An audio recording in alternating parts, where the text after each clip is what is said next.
नमस्कार दोस्तों, स्वागत है आपका अपने YouTube channel best knowledge in Hindi में। आज का हमारा वीडियो का टॉपिक है प्रमुख राजस्थानी साहित्यकार। जो रीट का मेन एग्ज़ाम होने वाला उसमें ये टॉपिक है। तो इसमें जो मोस्ट एंड इम्पोर्टेंट जो साहित्यकार हैं मैंने उनको ही शामिल किया है। जो बाकी बच जाएंगे वो उसको पार्ट 2 में हम शामिल कर देंगे। तो ये आप वीडियो पूरा देखिएगा और अच्छे से नोट बना लीजिएगा। और राजस्थान की प्रमुख जो कृतियाँ हैं उनका वीडियो मैं पहले ही डाल चुका हूँ। अगर आपने नहीं देखा है अभी तक तो ज़रूर देख लीजिएगा, उसका लिंक आपको डिस्क्रिप्शन में मिल जाएगा। चलिए शुरू करते हैं आज का। प्रमुख राजस्थानी साहित्यकार पहले हैं अपने कन्हैयालाल सेठिया। देखिए, कन्हैयालाल सेठिया का जन्म हुआ था कब? 11 सितंबर 1919 को। जन्मभूमि है इनकी सुजानगढ़, चूरू, राजस्थान। इनकी प्रमुख रचनाएं कौन कौन सी है? तो रमणियारा सोरठा, लीलटांस, वनफूल, अग्निवीणा, मेरा युग, खुली खिड़कियाँ, चौड़े रास्ते, पाथल व पीथल जो प्रसिद्ध रचना है इनकी, और गलगचिया, मिंजर, कुकऊ, धरकूंचा, धर मंजला, मायरड्रो हेलो, सबद, सतवाणी, अग्रिकाल, दीठ इत्यादि। ये है कन्हैयालाल सेठिया की प्रमुख रचनाएं जो आप नोट कर लीजिएगा। अब इनको कौन कौन से पुरस्कार मिले हैं तो वो भी देख लीजिएगा। पद्मश्री पुरस्कार इनको मिला है, और डॉक्टर टेसीटोरी स्मृति स्वर्ण पदक ये भी मिला है। सूर्यमल मिश्रण शिखर पुरस्कार ये भी मिला है। पृथ्वीराज राठौड़ पुरस्कार, मूर्ति देवी साहित्य पुरस्कार आदि पुरस्कार है वो कन्हैयालाल सेठिया जी को मिला है। अब विशेष में देख लीजिए, विशेष क्या है? तो 1942 यानी 1942 में जब महात्मा गांधी ने करो या मरो का आह्वान किया था तब कन्हैयालाल जी ने अग्निवीणा प्रकाशित हुई थी। कन्हैयालाल जी की कौन सी रचना प्रकाशित हुई थी? अग्निवीणा, जिस पर बीकानेर राज्य में इन पर राजद्रोह का मुकदमा चला और बाद में राजस्थान सरकार ने इनको स्वतंत्रता संग्राम सेनानी के रूप में सम्मानित किया। तो ये कन्हैयालाल सेठिया से संबंधित हो गया, आप इसको नोट कर लीजिएगा। अब दूसरे हैं श्यामल दास दधिवाड़िया। जन्म हुआ था 1836 में। जन्मभूमि है इनकी डोकलिया गांव, भीलवाड़ा में। मुख्य रचनाएं तो वीर विनोद है इनकी मुख्य रचना। उपाधि इनकी है कविराज और महामहोपाध्याय केसरे हिंद, ये है इनकी उपाधियाँ। दरबारी किनके थे? तो ये दरबारी थे महाराणा सजन सिंह के। कौन? श्यामल दास दधिवाड़िया। विशेष में क्या है? तो महाराणा सजन सिंह ने श्यामल दास को कविराज की उपाधि दी थी। ये इम्पोर्टेंट है, आप इसको नोट ज़रूर कीजिएगा कि श्यामल दास दधिवाड़िया को कविराज की उपाधि किसने दी थी? तो वो दी थी महाराणा सजन सिंह ने। तीसरे नंबर पे देखिए सूर्यमल मिश्रण। जन्म हुआ था 1815 में और जन्मभूमि है इनकी बूंदी, राजस्थान। मुख्य रचनाएं तो इनकी है वंश भास्कर, वीर सतसई, बलवंत विलास व संद मयूख। विशेष में क्या है? तो राजस्थान के हाड़ा शासक महाराव राम सिंह के प्रसिद्ध दरबारी कवि थे। कौन? सूर्यमल मिश्रण। फिर देखिए इनकी सर्वाधिक प्रसिद्ध रचना है वो कौन सी है? वंश भास्कर है, जिसमें बूंदी के चौहान शासकों का इतिहास है। किसके? बूंदी के चौहान शासकों का इतिहास किसमें है? वंश भास्कर में। वीर रस के इस कवि को रसावतार कहा जाता है। सूर्यमल मिश्रण को आधुनिक राजस्थानी काव्य के नवजागरण का पुरोधा कवि माना जाता है। ये आप ज़रूर ध्यान में रखिएगा, जो इम्पोर्टेंट लाइन होती है उनको आप नोट ज़रूर कीजिएगा। नेक्स्ट है विजयदान देथा। जन्म हुआ था इनका 1 सितंबर 1926 को। जन्मभूमि है इनकी बोरुंदा, जोधपुर। मुख्य रचना है इनकी बातारी फुलवारी, टिडोराव, कब्बू रानी, उलझन, अलेखुन हिटलर, रूख प्रेरणा आदि ये विजयदान देथा की प्रमुख रचनाएं हैं। पुरस्कार इनको कौन कौन सा मिला है? तो पद्मश्री, साहित्य अकादमी पुरस्कार, मरुद्रा पुरस्कार और भारतीय भाषा परिषद पुरस्कार। विशेष में क्या है? तो विजयदान देथा की राजस्थानी भाषा में 14 खंडों में प्रकाशित बातारी फुलवारी के 10वें खंड को भारतीय राष्ट्रीय साहित्य अकादमी द्वारा पुरस्कृत किया गया, जो राजस्थानी कृति का पहला पुरस्कार है। यह आप ज़रूर ध्यान रखिएगा।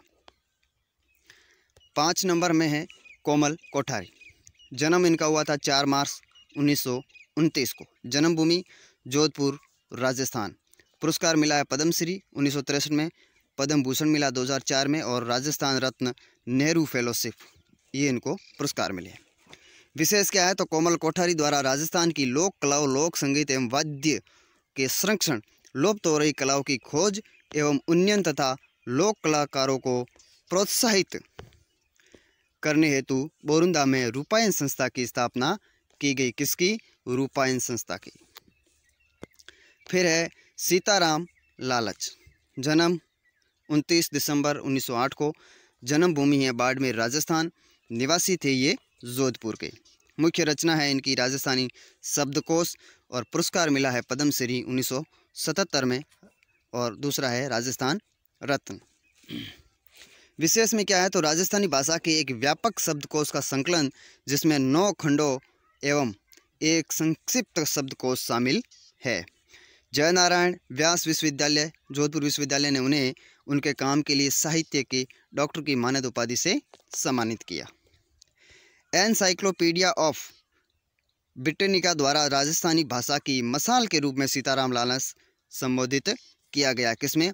एनसाइक्लोपीडिया ऑफ ब्रिटेनिका द्वारा। फिर है 7 नंबर पर मुहणोत नैणसी, जन्म हुआ था 1610 ईस्वी में, जन्मभूमि है इनकी जोधपुर राजस्थान। मुख्य रचना है नैणसी की ख्यात मारवाड़ रा प्रगनारी विगत। विशेष क्या है तो मुहणोत नैणसी महाराजा जसवंत सिंह के राज्यकाल में मारवाड़ के दीवान थे। देखिए दोस्तों, ये कंटेंट उतना ही है जितना ये बनेगा, मैं इसमें कोई बीच में रुक नहीं रहा हूँ। यही कंटेंट आप लाइव में जाओगे तो कम से कम 1.5 से 2 घंटे की क्लास होगी और वहाँ पे क्या होता है, कंटेंट इतना ही मिलता है, लेकिन वहाँ पे कमेंट पढ़ने में, उनके जवाब देने में वो टाइम जाता है। और विद्यार्थी क्या करते हैं, जो लंबी क्लासें होती हैं उनको देखना पसंद करते हैं, लेकिन उनको ये पता नहीं कि कंटेंट उतना ही है, लेकिन वो आधा टाइम लिखने में और आधा टाइम कमेंट पढ़ने में पास कर देते हैं और क्लास हो जाती है 1 से 1.5 घंटे की। तो कंटेंट वही है, वीडियो आप पूरा ज़रूर देखिएगा और इससे बाहर आपके कुछ आने वाला है नहीं, वैसे आप नोट कर दीजिएगा।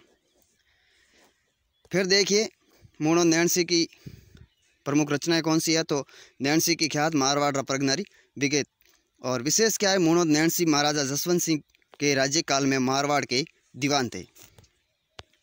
दीवान के पद पर रहते हुए मुहणोत नैणसी ने चारणों, बड़वा, भाटों आदि से विभिन्न वंशों तथा राज्यों का इतिहास संग्रहित किया। शासकीय दस्तावेज भी उनके अधिकार में थे।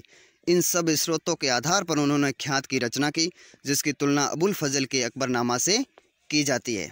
मुहणोत नैणसी की दूसरी रचना मारवाड़ रा प्रगनारी विगत है, जिसमें मारवाड़ राज्य के प्रगनों की राजस्व व्यवस्था का तथा राज्य की आय के अनेक स्रोतों का वर्णन है। मुंशी देवी प्रसाद ने मुहणोत नैणसी को राजपूताने का अबुल फजल कहा है।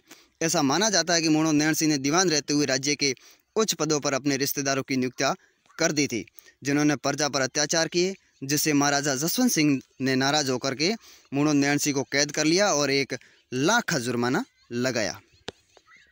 इसलिए मुहणोत नैणसी ने 1670 को जेल में आत्महत्या कर ली। फिर है 8 नंबर पे दुर्सा अड्डा, जन्म हुआ था 1535 ईस्वी में, जन्मभूमि है धुंधला गांव, पाली राजस्थान। मुख्य रचना है इनकी विरुद्ध छतरी और किरतार बावनी। किसकी? दुर्सा अड्डा। विशेष क्या है तो दुर्सा अड्डा को भारत के प्रथम राष्ट्रवादी कवि की संज्ञा प्राप्त है। ये अकबर के दरबारी कवि थे, जिन्होंने अकबर के सामने महाराणा प्रताप की प्रशंसा एवं अकबर की बुराई की थी। किसने? दुर्सा अड्डा ने।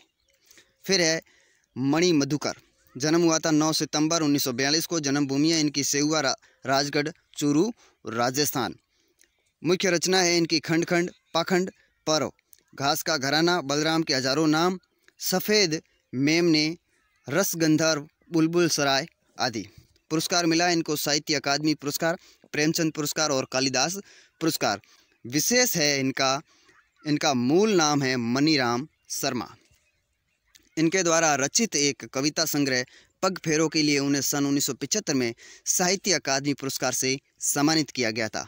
मणि मधुकर विश्व कविता समारोह 80 युगोस्लाविया में भारत सांस्कृतिक संबंध परिषद के चयन मंडल द्वारा भेजे गए एकमात्र भारतीय प्रतिनिधि कवि है। यूगोस्लाविया में, ठीक है। और विभिन्न अवसरों पर 18 से अधिक देशों की यात्राएं कर चुके हैं। फिर है यादवेंद्र शर्मा, जन्म हुआ था 1932 में, जन्मभूमि है इनकी बीकानेर राजस्थान। मुख्य रचना है तेरा मेरा उसका सच, सन्यासी और सुंदरी, हजार घोड़ों पर सवार, मेरी प्रेम कहानियाँ, एक और मुख्यमंत्री, सन्यासी और सुंदरी, दिया जला दिया बुझा, कुर्सी गायब हो गई, जमीन का टुकड़ा, ताश का घर और आखिरी पड़ाव आदि। ये इनकी यादवेंद्र शर्मा जी की मुख्य रचनाएं हैं। अब पुरस्कार इनको मिला है तो साहित्य अकादमी पुरस्कार, और विशेष में है लाज राखो रानी सती नामक पहली राजस्थानी फिल्म यादवेंद्र शर्मा के लेखन पर ही आधारित थी। गुलाबड़ी, चकवे की बात और विडम्बना पर भी टेलीफिल्म का निर्माण हुआ था। राजस्थानी भाषा की पहली रंगीन फिल्म लाज राखो रानी सती की कथा यादवेंद्र शर्मा या चंद्र ने ही लिखी थी। फिर है चंद्र सिंह बिरकाली, जन्म हुआ था 24 अगस्त 1912 को, जन्मभूमि है इनके हनुमानगढ़ राजस्थान। मुख्य रचना है लू डाफर, बादली, कालजेरी कोर, मेघदूत, चिद्रागादा, जफरनामो आदि। पुरस्कार इनको मिला है रत्नाकर पुरस्कार और बलदेव दास पदक। विशेष क्या है तो आधुनिक राजस्थान के सर्वाधिक प्रसिद्ध प्रकृति प्रेमी कवि थे। चंद्र सिंह बिरकाली ने महाकवि कालिदास के कई नाटकों का राजस्थानी में अनुवाद किया। चंद्र सिंह बिरकाली की कालजयी रचनाएं बादली और लू ने पूरे देश का ही नहीं बल्कि दुनिया का ध्यान राजस्थानी साहित्य की ओर आकर्षित किया। बादली पर राष्ट्रीय स्तर का बलदेव दास पदक भी चंद्र सिंह बिरकाली को प्रदान कर सम्मानित किया गया। चंद्र सिंह बिरकाली को आधुनिक राजस्थानी साहित्य का अग्रदूत कहा जाता है। आप इनमें से जो इम्पोर्टेंट लाइन होती है उनको ज़रूर नोट कर दीजिएगा, इनकी रचनाएं भी आप ज़रूर देख लीजिएगा अच्छे से। रागे राघव, पूरा नाम है इनका तिरुमल्ले नमकम वीर राघव आचार्य यानी कि TNB आचार्य। जन्म हुआ था इनका 17 जनवरी 1923 को। जन्मभूमि है इनकी आगरा उत्तर प्रदेश। मुख्य रचना है घरौंदा, विषाद मठ, मुर्दों का टीला, सीधा साधा रास्ता, अंधेरे की भूख, बोलते खंडर, कब तक पुकारूं, पक्षी और आकाश, जब आवेगी काली घटा, धुनी का धुआं, छोटी सी बात, साम्राज्य का वैभव, देवदासी, समुद्र के फैन, अधूरी मूरत, जीवन के दाने, राह के दीपक, पांचाली, रूप छाया। ये इनकी प्रमुख रचनाएं हैं।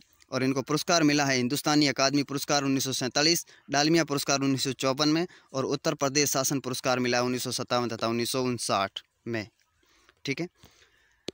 राजस्थान साहित्य अकादमी पुरस्कार 1961 में और महात्मा गांधी पुरस्कार इनको 1966 में मिला है।